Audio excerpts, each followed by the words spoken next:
Alright guys, now that we beat the game, finally.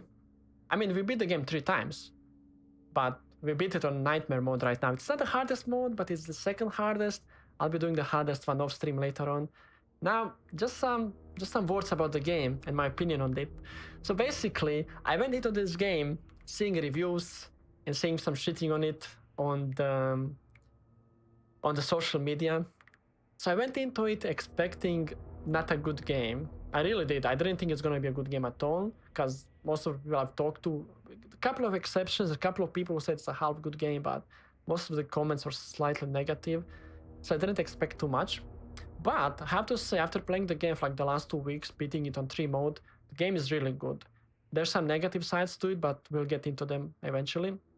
But some of the real good sides about this game, first of all, it looks beautiful. Like, the graphics are stunning.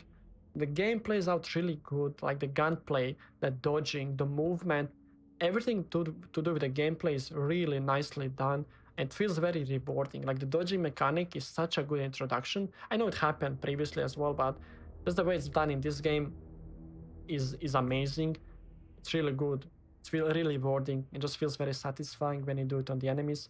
Like I already said, the gunfire is, stunningly good. Like, I don't have any complaints about it. It feels precise. It feels responsive. It feels challenging as well at the same time, especially later on, because as you go up the difficulties, the zombies become more and more dangerous, and because of that, they become more and more agile, and you need to be a better shooter. So it feels very challenging on that front.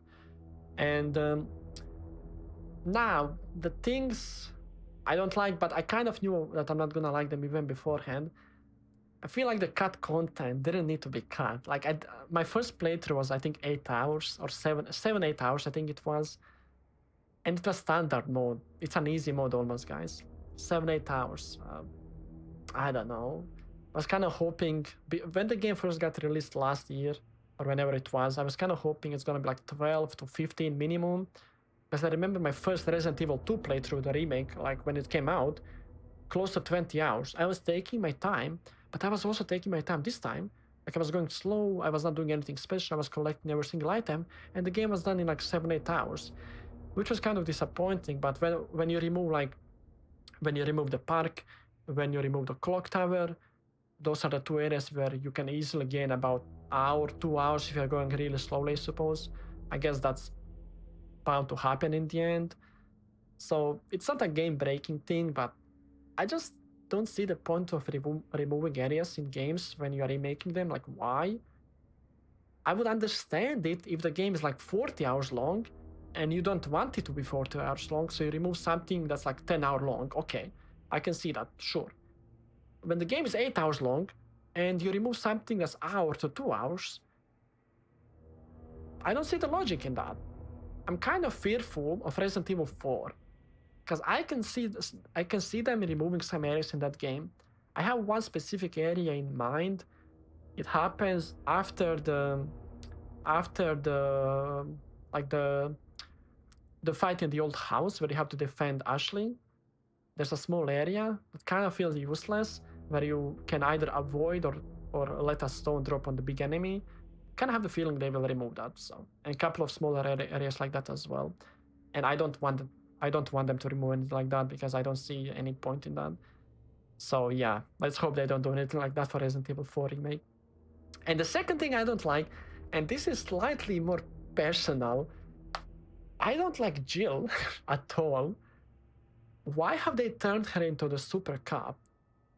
Like, she feels very masculine, and the Jill I remember is sweet, innocent to a degree, and she just feels like a very wholesome character back in the older game. I could be wrong, correct me if I'm wrong, but that's like what I remember from back in the days.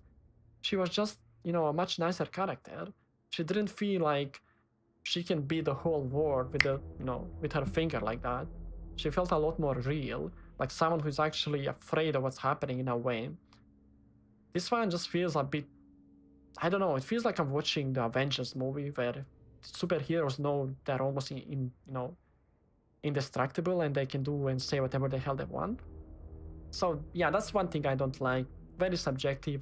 I was reading a review some time ago where a person said completely different. They said the reason they actually like Jill is because of the way her character is in this game. She feels a lot more aggressive, can stand up for herself. But the issue is she was not fully like that previously.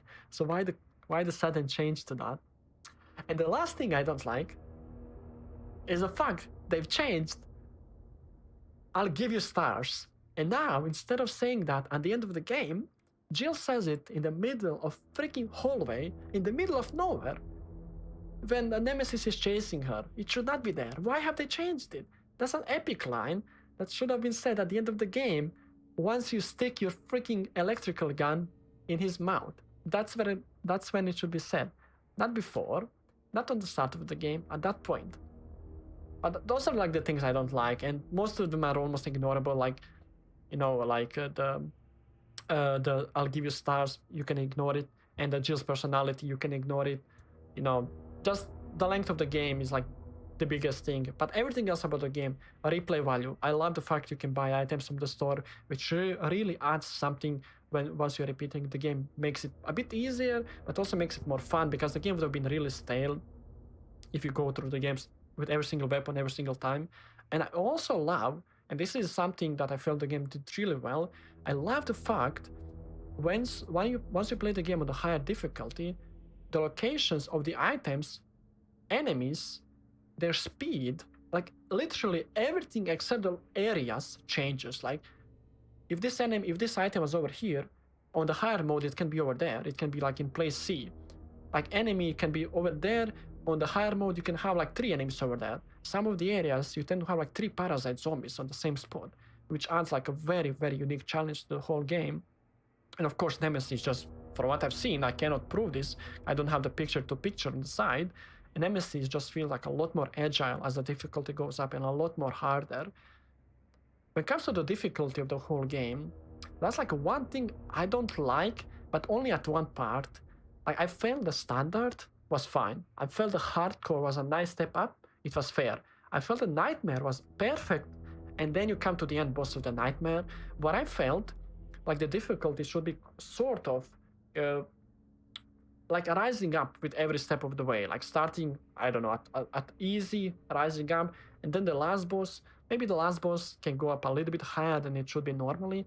But I felt in this game like the difficulty went like this, sorry, on the nightmare mode it felt like this, and then the last boss just skyrocketed.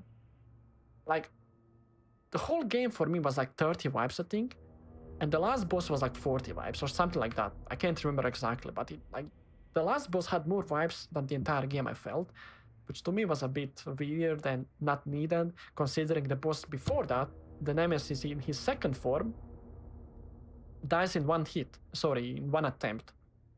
Like, why? No, I don't understand that. So I felt, some of the difficulty scaling was a bit off. I haven't tried Inferno yet. I will try that soon.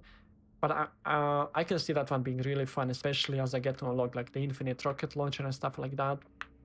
So I can see that one being really fun and really nice to play through. And anything else to say, maybe? I'm trying to think if there's anything else to say. No, I honestly don't think there is. Like, the game is really good.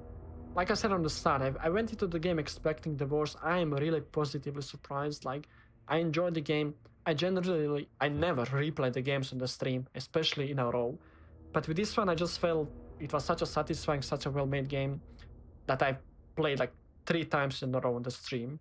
And I didn't feel it was a boring game at one point. Just always felt challenging, always felt fun. You always felt like you're in danger of dying, that you need to keep on improving. And that's always a good point in the game. And with that said, very excited about Inferno difficulty. Let's see how that one goes. And of course, very excited about Resident Evil 8 coming soon.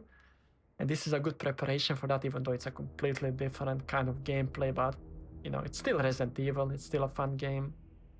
And just something on the side, whilst I'm finishing, I like Carlos quite a bit. His character is kind of fun. I like his personality. He's trying to be the funny guy, but serious at the same time.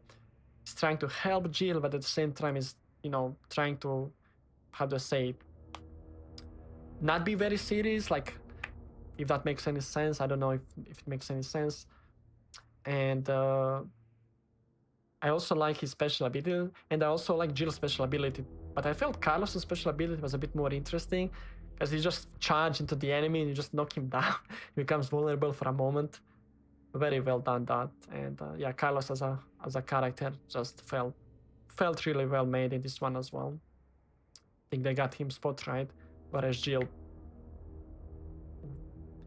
in a way, I feel like Carlos was supposed to be Jill, personality-wise, and you know, Carlos was supposed to be, you know, the one trying to be a super cop, not Jill. But fine, I'm not going to rant about Jill being way too super cop anymore. Anyway, that's it. Thank you for listening to my quick few-minute review of Resident Evil 3, which we just finished. We will be playing Resident Evil 0 next, and I'm curious to see what I'm gonna think about that game. That's the one I've never played. So let's see how it's gonna go. Alright, thanks for listening, guys. Catch you on the next time. Bye.